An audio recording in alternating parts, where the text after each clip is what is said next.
very little scientific work on consciousness. Now, about 20 years ago, all that began to change. Neuroscientists like Francis Crick and physicists like Roger Penrose said now's the time for science to attack consciousness. And since then, there's been a real explosion, a flowering of scientific work on consciousness. And this work has been wonderful, it's been great, but it also has some fundamental limitations so far. The centerpiece of the science of consciousness in recent years has been the search for correlations between certain areas of the brain and certain states of consciousness. We saw some of this kind of work from Nancy Canwisher and the wonderful work she presented just a few minutes ago. Now we understand much better, for example, the kinds of brain areas that go along with the conscious experience of seeing faces, or of feeling pain, or of feeling happy. But this is still a science of correlations. It's not a science of explanations. We know that these brain areas go along with certain kinds of conscious experience, but we don't know why they do. I like to put this by saying that this kind of work from neuroscience is answering some of the questions we want answered about consciousness, the questions about what certain brain areas do and what they correlate with.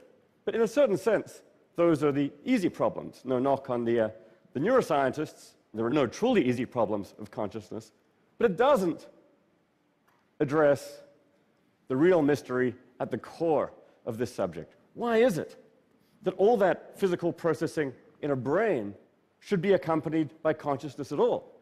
Why is there this inner subjective movie? Right now, we don't really have a bead on that. Now, you might say, let's just give neuroscience a few years. It'll turn out to be another emergent phenomenon, like traffic jams, like hurricanes, like life, and we'll figure it out. The classical cases of emergence are all cases of emergent behavior. How a traffic jam behaves, how a hurricane functions, how a living organism reproduces and adapts and metabolizes. All questions about objective functioning. You could apply that to the human brain and explaining some of the behaviors and the functions of the human brain as emergent phenomena. How we walk, how we talk, how we play chess. All these questions about behavior. But when it comes to consciousness, questions about behavior are among the easy problems. When it comes to the hard problem, that's the question of why is it that all this behavior is accompanied by subjective experience? And here are the standard paradigm of emergence, even the standard paradigms of neuroscience, don't really so far have that much to say. Now, I'm a scientific materialist at heart. I want a scientific theory of consciousness that works. And for a long time, I banged my head against the wall, looking for a theory of consciousness in purely physical terms that would work. But I eventually came to the conclusion that that just didn't work for systematic reasons. It's a long story, but the core idea is just that what you get from purely reductionist explanations in physical terms, in brain-based terms, is stories about the functioning of a system, its structure, its dynamics, the behavior it produces. Great for solving the easy problems, how we behave, how we function. But when it comes to subjective experience, why does all this feel like something from the inside? That's something fundamentally new, and it's always a further question. So I think we're at a kind of impasse here. We've got this wonderful, great chain of explanation. We're used to it, where physics explains chemistry.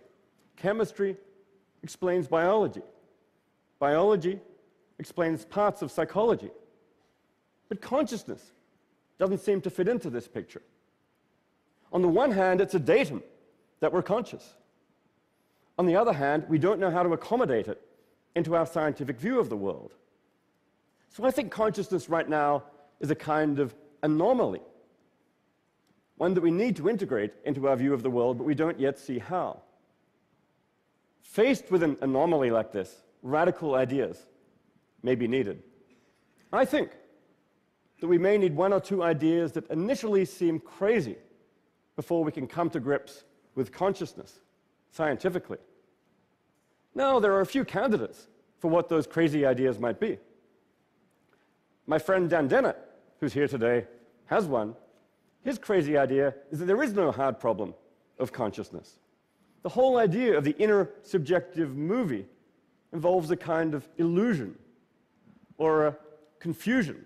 Actually, all we've got to do is explain the objective functions, the behaviors of the brain, and then we've explained everything that needs to be explained. Well, I say, more power to him. That's the kind of radical idea that we need to explore if you want to have a purely reductionist, brain-based theory of consciousness.